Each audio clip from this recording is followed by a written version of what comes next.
Today on this installment of Q&A, I'll be speaking with Thomas Zimmerman, who with Jerome Lanier founded VPO Research in 1984.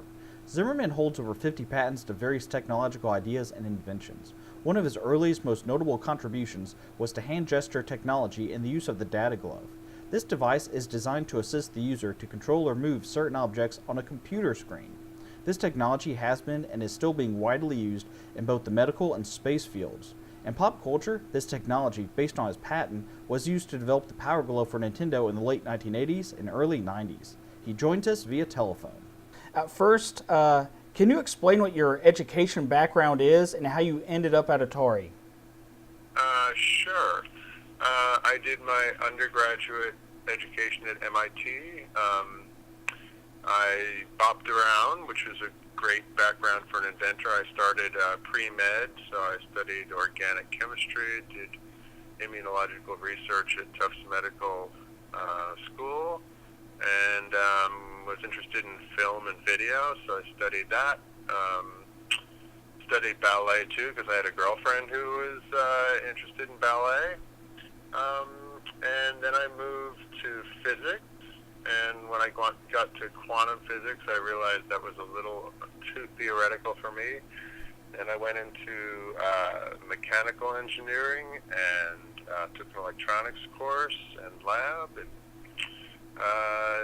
ended up in the humanities and engineering department, which put all those things together into an interdisciplinary degree. Oh, and then I ended up studying wind energy. This is all undergraduate. So I did my undergraduate thesis on the stability of wind turbines. Then I graduated and decided to go to grad school. So I went to UMass Amherst for a term, but it was very different from living in Cambridge, and it got pretty lonely out there in rural Amherst, and decided to go to New York City to study electronic music at the New School. So I studied synthesizers, mostly analog synthesizers. This is in the early 80s. Then I decided to study microprocessors. The 6502 was popular in those days with the with the Apple II and the Atari. They had a little computer too. And as fate would have it, I took a course, and everyone had Apple IIs except the six of us had Ataris. And so one of the Atari people said, "Why don't you come to my Greenwich Village townhouse?" And because my husband knows how to program Atari computers, and that was a woman named Nancy Mayer. And so us six got together there, and I guess the tip-off should have been they had a townhouse in Greenwich Village. It turns out her husband was one of the 8 founders of Atari. And so at that point, as I mentioned, I fell in love with this ballet dancer. She got into the Oakland Ballet, so she moved to California, and, follow your passion. So I told Nancy, I'm going to move to California. And she said, well, why don't you talk to this group they're forming? It was a group of 3 engineers who were designing a sound chip. And from my experience of studying synthesizers and microprocessors, I got the job. And that changed my life. Because on the East Coast, people thought I was crazy with all my ideas and inventions. And on the West Coast, people thought it made perfect sense and wanted to start companies. So I was, I guess, 23 or so, and moved out to California and had a job at Atari. What circumstances led to you meeting Jerome Lanier, and what led up to his involvement with the wire glove? Let's see. So, let's see. I have to go back a little. So, my undergrad at MIT I met a wonderful friend now, who's been my friend for 40 years, Sam Wantman, and he has a background in music and design, architecture, and education. So we were fantasizing about basically like air guitar and how you could conduct an orchestra with your hands. now call virtual orchestras. And so, but he went off to Vermont and I went off to New York, so I started developing what became the Power Glove in my parents' home, and filed a patent on that before I moved out to California. So I had a patent on an instrumented glove, and so now I'm at Atari, and Atari was mildly interested. They offered me $10,000 for it, and I thought, wow, it sounds like a lot of money in those days. So I consulted with a friend of mine in New York, and he said, this is going to be a lot bigger than $10,000, so don't take it. And that was very good advice. Anyway, so I had the glove, I had a patent on it, and I was at an electronic music concert at Stanford, and I met Sharon there, and I guess I might have met him before, because, how would I know to walk up to him? He was working at Atari, too, but I don't recall ever meeting him at Atari, but perhaps that's how we knew each other. So at this electronic music concert, I told him about the glove I had, and he told me about a company he was starting to do programming by example, and a visual programming language he was developing.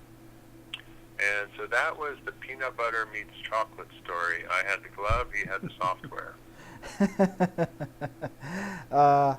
Now, I understand while working at Torey, you did approach them about the patent you already had. Well, you mentioned how they offered $10,000. Were they really enthusiastic about developing it, or is it just sort of a courtesy offer? I think that my manager who offered that thought, oh, this is cute technology, let's just, I don't think he thought it through deeply. I think he just had money in his budget, and it sounded like an interesting thing. And we were it was Atari Research Lab, so they were always geared towards thinking about the future. So I think it was not a very deeply thought out offer. I think it was a flippant, like, oh, well, I'll put this in my bag of tricks. So, yeah, I don't think it was very deeply thought out. Technologically, what is the difference between the patent you had at the time and the Sayre glove developed earlier at the Electronic Visualization Laboratory? Yeah, actually my original patent was on a sensor which used tubes, used LEDs and phototransistors in a shiny tube, and the light would shine off the walls of the tube, and as you bent it, less light would get to the phototransistor. That was the first sensor for the Power Glove, Data Glove series. But then when Mattel got hold of it through our license with us, they moved to a different sensor to make it more manufacturable, basically silk screening carbon goo onto plastic to make a flex sensor much more commercially viable. But actually, so yeah, I don't know about that one, but when I filed my patent, I got a patent action back from the Patent and Trademark Office, and my heart sank because in that packet was Grimes, Grimes, a Grimes patent. Grimes worked at Bell Labs, and he patented a glove that was used to detect finger spelling and the American Sign Language.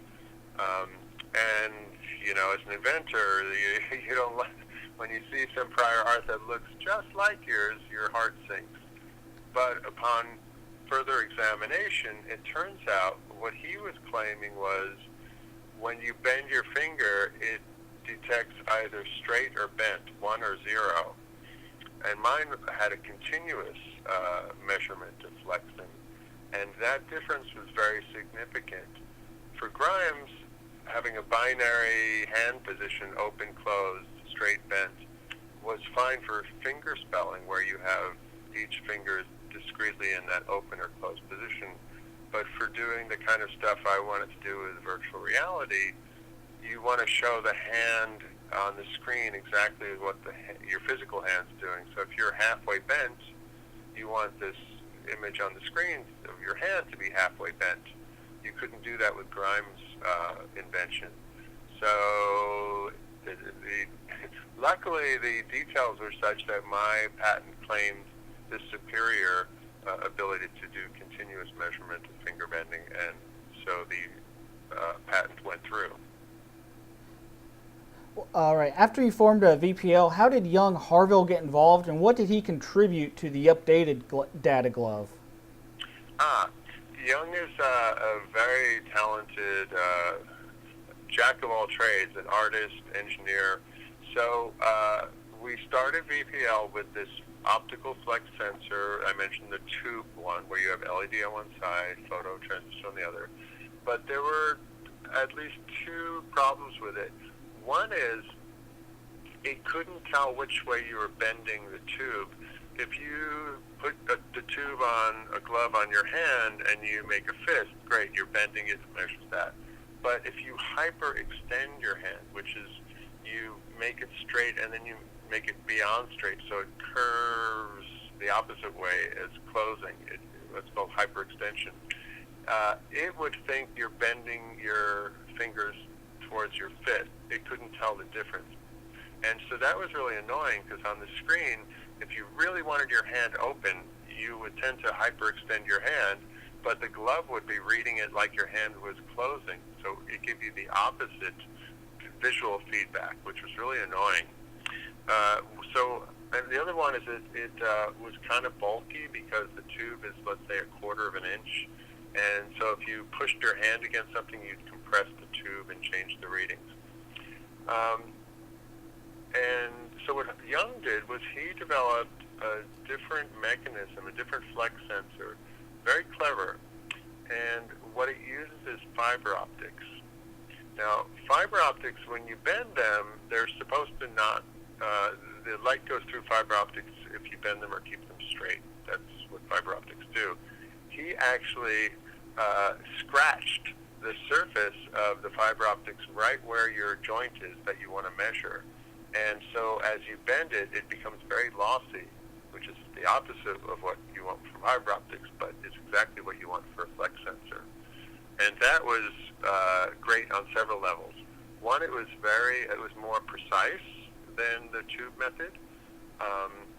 And you could localize the bending sensing. So as the fiber passed a lower joint, which you don't want to measure, it wouldn't care if it was bending or not there, and you would just scratch where you want it to be sensitive.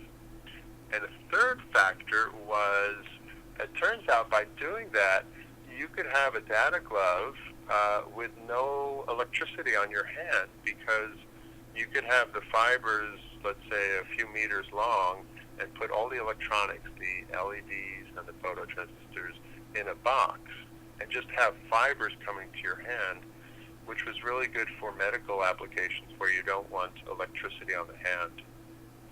So yes, long story short, he developed a superior flex sensor, and that's what we used on the high-end data glove. When it came to pitching your data glove device, how difficult or easy was it to get organizations such as NASA or the medical field on board with it? It was very easy. We made a good business selling the data gloves. Let me distinguish. We had two gloves, basically.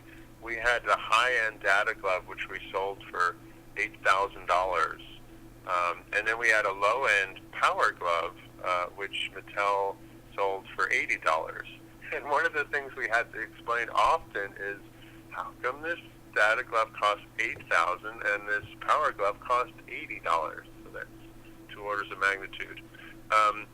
The data glove was it was a scientific instrument with much higher performance and uses magnetic tracking, a very sophisticated tracking to get the hand position in an orientation.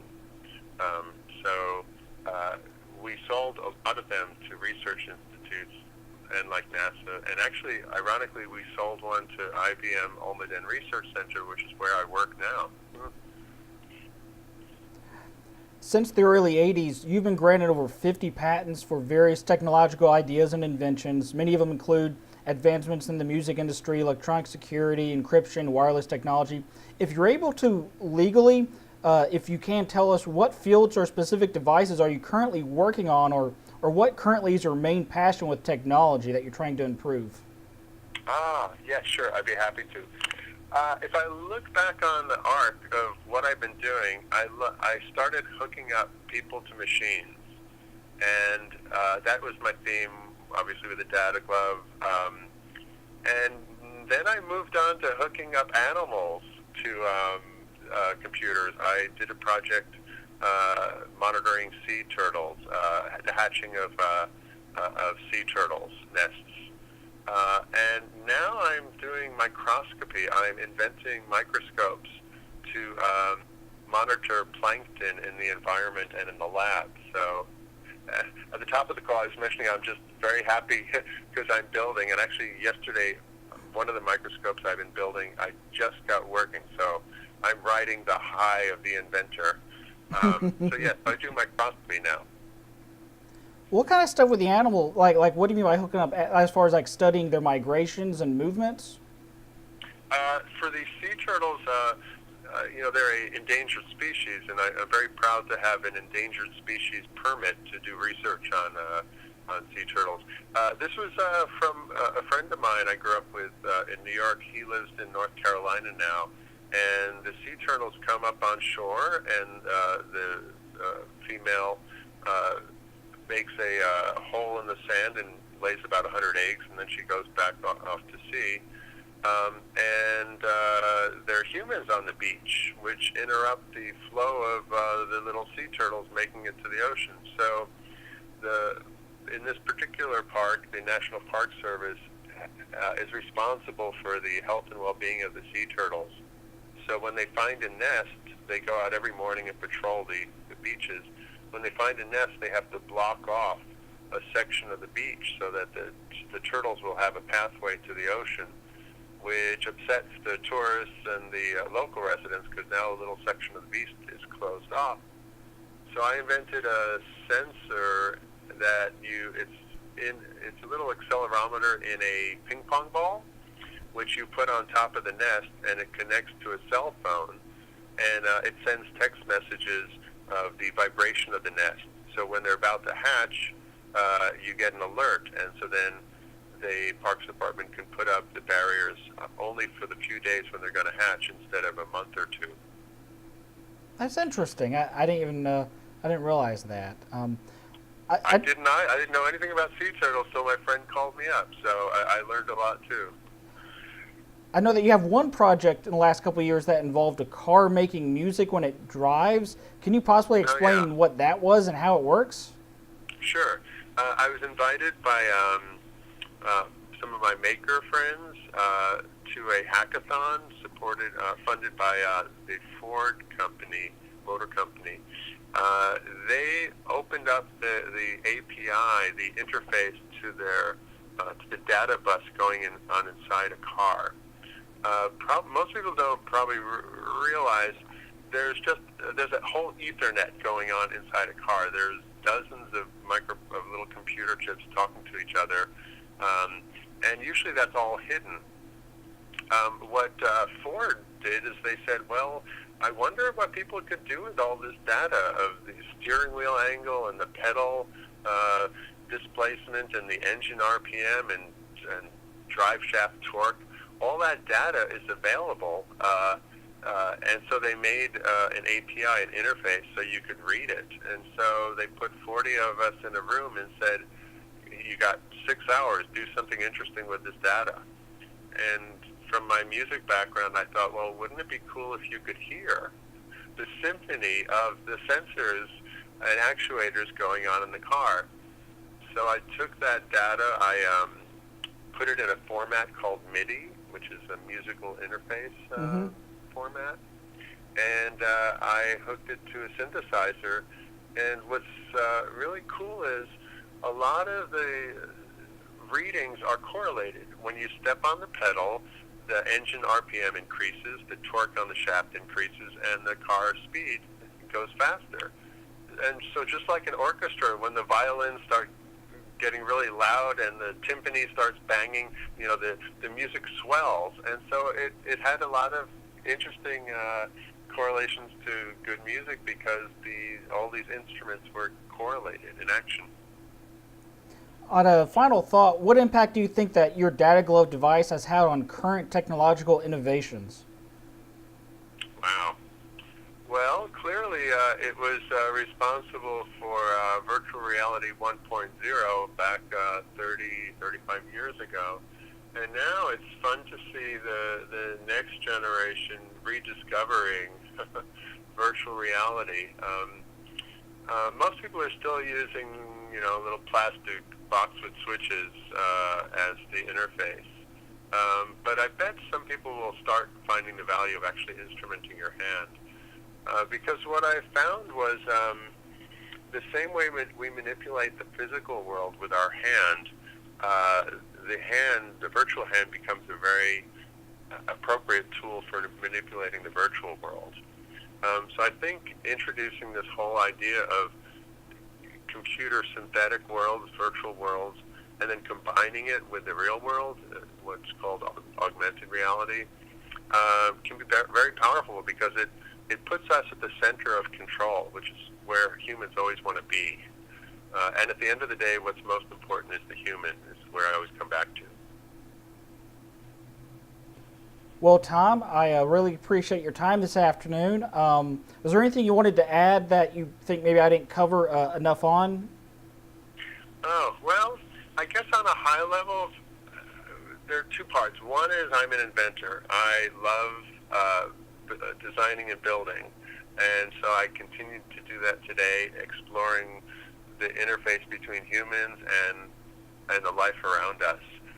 And ultimately, I think what the best technology is one that puts humans in the center of the experience. And so I encourage people to get out there, get a soldering iron, get an Arduino, program, build your own hardware, and hack things together with hot glue and PVC pipe, and keep building. I think one danger of the ubiquity of cell phones and apps is people just consuming technology. I think this do-it-yourself movement is wonderful, especially for young people, to actually physically build things, because it really develops your brain to experience 3D and real 3D with like I say, tools. So I'd encourage young people to build things. When things break, take it apart and learn by doing. Well, that's really interesting. You mentioned the how young people are almost look like consumers, but in my neck of the woods, I'm near Oak Ridge, Tennessee, the big scientific community, and we're really big on STEM over here in East Tennessee. We have several STEM academies, and it's become kind of a big program in general. And I don't know how STEM is in the rest of the country, but I know over here it's very popular, and it seems to be a kind of a school or like an educational direction that a lot of young people want to go into.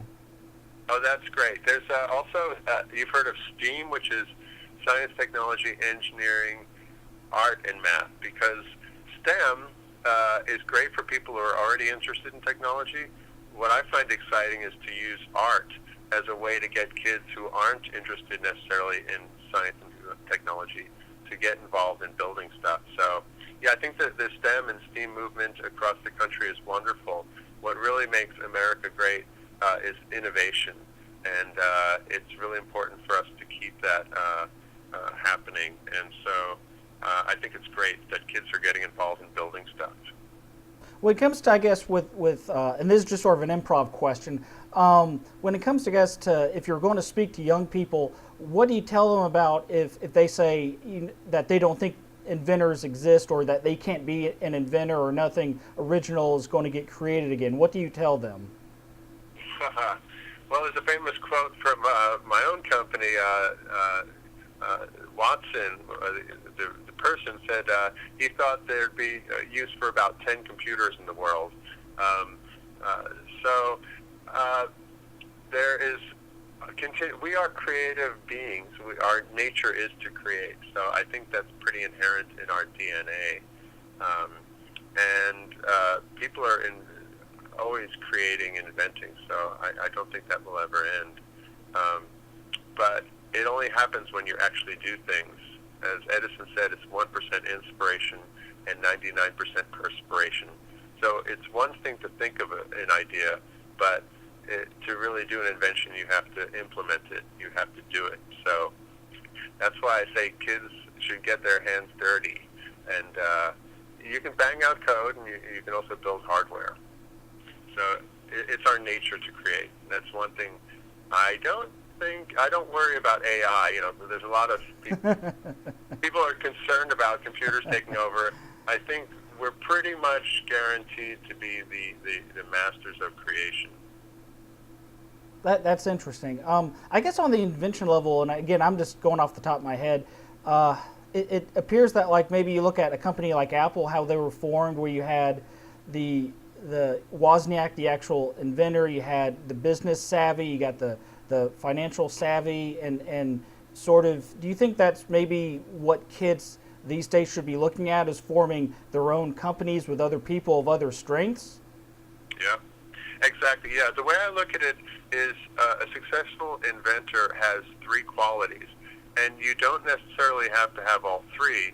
The important thing is to find out what you're good at, do that, and find out what you're weak at, and find someone else or a team that complements you. And the three components of being a successful inventor is the dreamer. That's the person who thinks of the idea. The engineer who listens to the dreamer and tries not to laugh, because sometimes new ideas seem silly at first.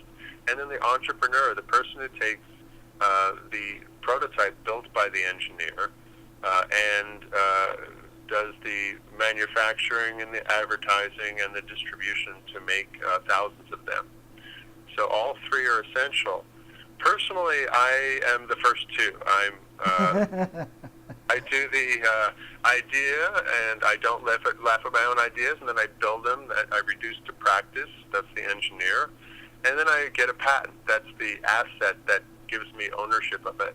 But for the business part, I'm much more inclined to go back to the next idea and engineer rather than run with a business plan. So that's where meeting Jaron was essential for this, because he was not only, he's all three. He has great ideas he can implement, but the real skill that complemented mine in our partnership was he understood how to market and get a business together and get products out in the world. And that's an essential talent that I needed, and I still do. This is, I'm at IBM now for the past 20 years, and that's what IBM does for me. They provide the business environment so I can be blissfully spinning in the idea and engineering world. While you're at IBM now and over the years, how much freedom have they given you to kind of do what you want as far as invention-wise? Tremendous. That's why I've been so happy there and been there so long. IBM's a very diverse company, and it's changed a lot over the past 20 years, and I've rolled with the times. I've been doing this microscopy for the past year. For the previous few years, I was doing mining social media. I was looking at the correlation of the images people post to their personalities. Before that, I was I was tracking shopping carts in stores for our retail store solution group. Then I was doing some biometrics. I was doing user input for our pointing devices for our laptops. So it's kept me pretty engaged, and every couple of years I take on a new project, so I keep myself young and vital. So it's been a great partnership. Well, Tom, I really appreciate your time. I actually spent a little more time than I expected talking, but it was really interesting. Oh, my pleasure. As you can see, this is really my center. I found my place in the universe, and it's really just been bliss for me. And so it's been a pleasure talking to you as well. All right, well, thank you.